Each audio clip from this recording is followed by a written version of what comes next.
केंद्र सरकार ऑनलाइन दवा बेचने को लेकर जल्द नए नियम लागू कर सकती है। केंद्रीय स्वास्थ्य मंत्री मनसुख मंडाविया जल्द ही ऑनलाइन दवा बेचने वाली ई फार्मेसी कंपनियों से मुलाकात की योजना बना रहे हैं। मुलाकात के दौरान ई फार्मेसी कंपनियों के लिए नियमों पर चर्चा होगी। माना जा रहा है कि सरकार ई फार्मेसी कंपनियों पर सख्त नियम लागू कर सकती है। सर, इतनी सख्ती क्यों की जा रही है? पहला मामला, और किस तरीके के नियम आ सकते हैं? ई फार्मेसी कंपनियां जिनके बारे में आप परिचित हैं, जैसे कि अगर नाम लें तो 1mg है, अमेज़ॉन है, फ्लिपकार्ट है, नेटमेट्स है, प्रैक्टो है, अपोलो है, ये जो ऑनलाइन कंपनियां जिनसे आपको दवा मिलती है, इन्हें लेकर कंपनियों और उद्योग और केंद्र सरकार के स्वास्थ्य मंत्रालय के बीच गहरा मतभेद है और मतभेद काफ़ी खुलकर सामने आ गया है। ये उभरता हुआ क्षेत्र है। हमने हाल फिलहाल में इसमें कुछ बड़े अधिग्रहण भी देखे जिनमें कंपनियों ने अधिग्रहण भी किया, लेकिन अब इन कंपनियों के कामकाज को लेकर स्वास्थ्य मंत्रालय को इनके तौर तरीकों पर बहुत संदेह हो रहा है। संदेह किस वजह से हो रहा है?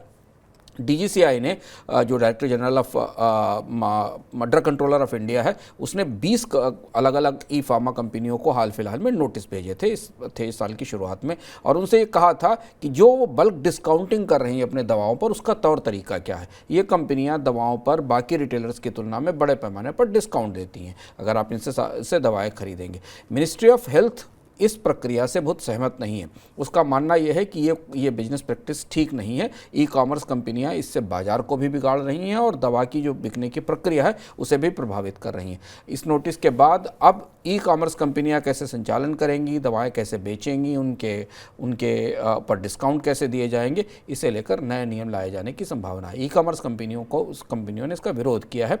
सरकार के स्वास्थ्य मंत्रालय और ई कॉमर्स कंपनियों की भी जल्दी एक बैठक होने वाली है। आपके लिए इसका असर है, हमारे लिए आपका असर इसलिए यह है कि यदि सरकार इसमें डिस्काउंटिंग पर रोक लगाती है तो फिर आपको ई कॉमर्स कंपनियों से सस्ती दवाएं नहीं मिल सकेंगी। इसका पिछला इतिहास ये है कि ठीक इसी तरह से जब ई कॉमर्स कंपनियां भारत में आई थीं और वो डिस्काउंटिंग पर सामान बेचती थीं, आपको याद होगा जब सेल लगाई जाती थी और अमेज़ॉन और फ्लिपकार्ट जैसी कंपनियां बेचती थी, तब भी इसी तरीके के सवाल उठे थे और फिर उनके डिस्काउंट देने की प्रक्रिया पर उन्हें सस्ता सामान बेचने के कुछ नियम तय किए गए थे। लगभग वैसी ही परिस्थिति ऑनलाइन दवा बेचने वाली ई फार्मेसी कंपनियों के बारे में होती दिख रही है। एक और खबर स्वास्थ्य क्षेत्र से जुड़ी। केंद्र सरकार ने सेंट्रल गवर्नमेंट हेल्थ स्कीम यानी सीजीएचएस की कंसल्टेशन और रूम रेंट की दरों में बढ़ोतरी की है।